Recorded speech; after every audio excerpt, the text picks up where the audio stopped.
कंकर शंकर का पूजन कैसे करें?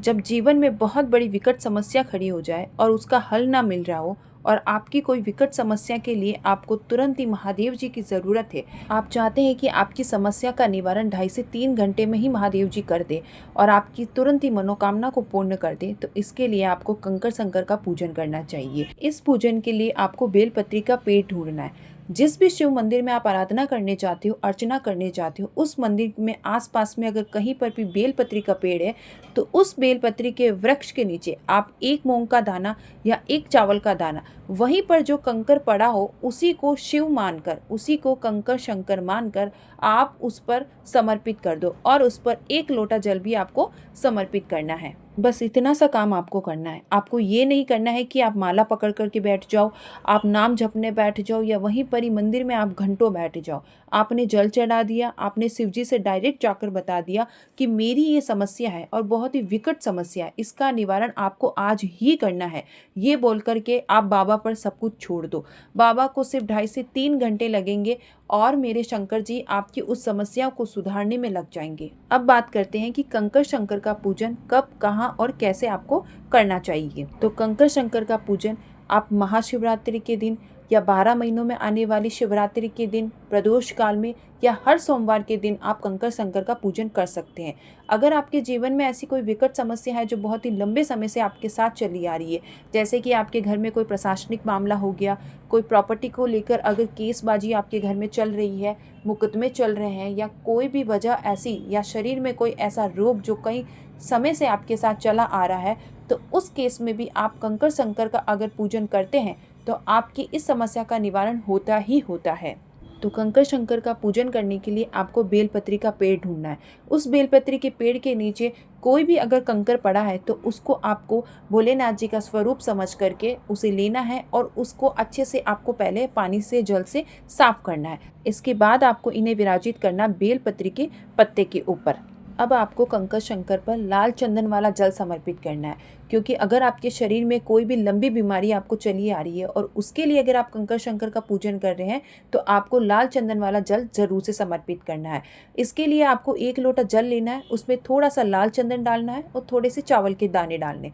अगर आपके पास में लाल पुष्प की पंखुड़ियाँ हैं तो वो भी आप उसके अंदर थोड़ा सा डाल सकते हैं, नहीं है तो कोई भी दिक्कत नहीं है, आप ऐसे भी इस जल को कंकर शंकर पर समर्पित कर सकते हैं। इसके बाद आपको 1 लोटा साफ जल कंकर शंकर पर समर्पित करना है। इसके बाद में आपके पास में जितनी भी पूजन सामग्री है, जैसे कि रोली, मोली, चंदन, लाल चंदन, पीला चंदन, हल्दी, अगर आपके पास में शहद है तो शहद भी आपको समर्पित करना है, दूध है, दही है, जल है, जितनी भी पूजन सामग्री है वो संपूर्ण सामग्री आपको कंकर शंकर पर ज़रूर से समर्पित करनी है। इसके बाद में एक उपाय और करना है। अगर आपकी कोई सफलता प्राप्ति है, यानी कि आप बहुत बार एग्ज़ाम दे चुके हैं या फिर ऐसा कोई काम जो आपका नहीं हो पा रहा, आपने बहुत कोशिश कर ली फिर भी वो आपका काम नहीं बन रहा है, तो इसके लिए आपको क्या करना है, आपको एक बेलपत्र लेना है। उस बेलपत्री के बीच वाली पत्ती पर आपको लाल चंदन लगाना है और दोनों साइड वाली पत्ती पर आपको पीला चंदन लगाना है। फिर बीच का जो भाग है उस पर आपको शहद लगाना है और हो सके तो आप बीच वाली पत्ती पर भी शहद लगा लीजिएगा।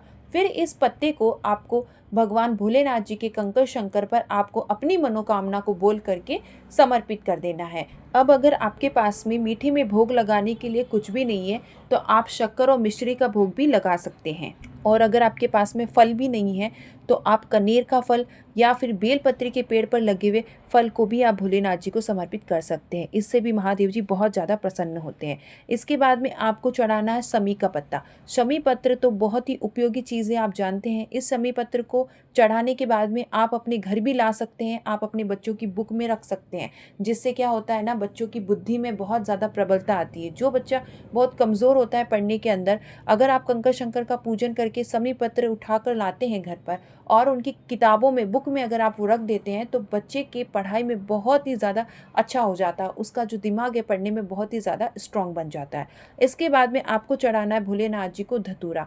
धतूरा भी आपको हल्दी वाला चढ़ाना है, क्योंकि हल्दी वाला धतूरा अगर आप भोलेनाथ जी को समर्पित करते हैं तो आपको जीवन में कभी भी कोई भी बड़ी बीमारी नहीं लगती है। इसलिए हल्दी वाला धतूरा महीने में 1 बार भोलेनाथ जी के शिवलिंग पर आपको ज़रूर से समर्पित करना चाहिए।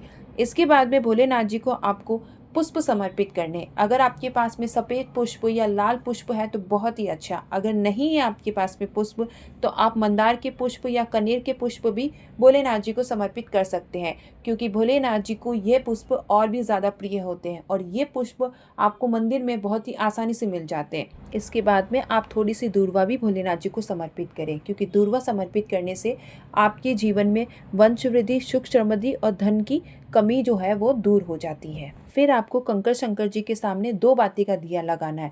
ये 2 बाती का दिया आपको घी का लगाना है, इस बात का विशेष ध्यान रखिएगा आप। और इस 2 बाती के दिए के अंदर थोड़ा सा काला तिल भी आपको मिला देना है। फिर आपको भोलेनाथ जी की बहुत ही अच्छे से आरती करनी है। आरती के साथ ही कंकर शंकर का पूजन पूर्ण हो जाता है। इसके बाद में आप जिस वजह से कंकर शंकर की पूजन कर रहे हैं उसके लिए भोलेनाथ जी से प्रार्थना करना बिल्कुल भी मत भूलिएगा। मन ही मन में प्रार्थना कीजिए और उनसे निवेदन कीजिए कि महादेव जी, मेरी ये विकट समस्या है जिसका आप निवारण अभी के अभी, आज के आज ही कर दीजिए। आप देखेंगे कि 2.5 से 3 घंटे के अंदर ही भोलेनाथ जी ने आपकी समस्या का निवारण कर दिया है। अब जानिए कि बेलपत्री के पेड़ के नीचे ही क्यों कंकर शंकर का पूजन करना चाहिए, क्योंकि बेलपत्री के पेड़ के नीचे पार्वती माता और भोलेनाथ जी स्वयं साक्षात रूप में विराजित होते हैं। इसीलिए जब आप कंकर शंकर का पूजन करते हैं बेलपत्री के नीचे तो आपकी डायरेक्ट सुनवाई भोलेनाथ जी से हो जाती है, वो आपकी डायरेक्ट सुनवाई करते हैं। लेकिन जब आप मंदिर के अंदर जल समर्पित करके अपनी प्रार्थना बोलते हैं तो आपको नंदी जी के कान में अपनी प्रार्थना बोलनी पड़ती है। फिर नंदी जी जाकर के भोलेनाथ जी को आपकी प्रार्थना यानी आपकी समस्या सुनाते हैं, तो इसमें थोड़ा सा लंबा समय लग जाता है। लेकिन जब आप कंकर शंकर की पूजन करके भोलेनाथ जी से प्रार्थना करते हैं तो डायरेक्ट आपकी प्रार्थना भोलेनाथ जी के कानों में पहुंच जाती है। तो आपको कंकर शंकर से जुड़ी हुई ये संपूर्ण जानकारियां और उपाय कैसे लगे इसके बारे में कमेंट बॉक्स में जरूर से बताइएगा। तब तक आप सभी शिव भक्तों को हर हर महादेव, जय श्री कृष्णा।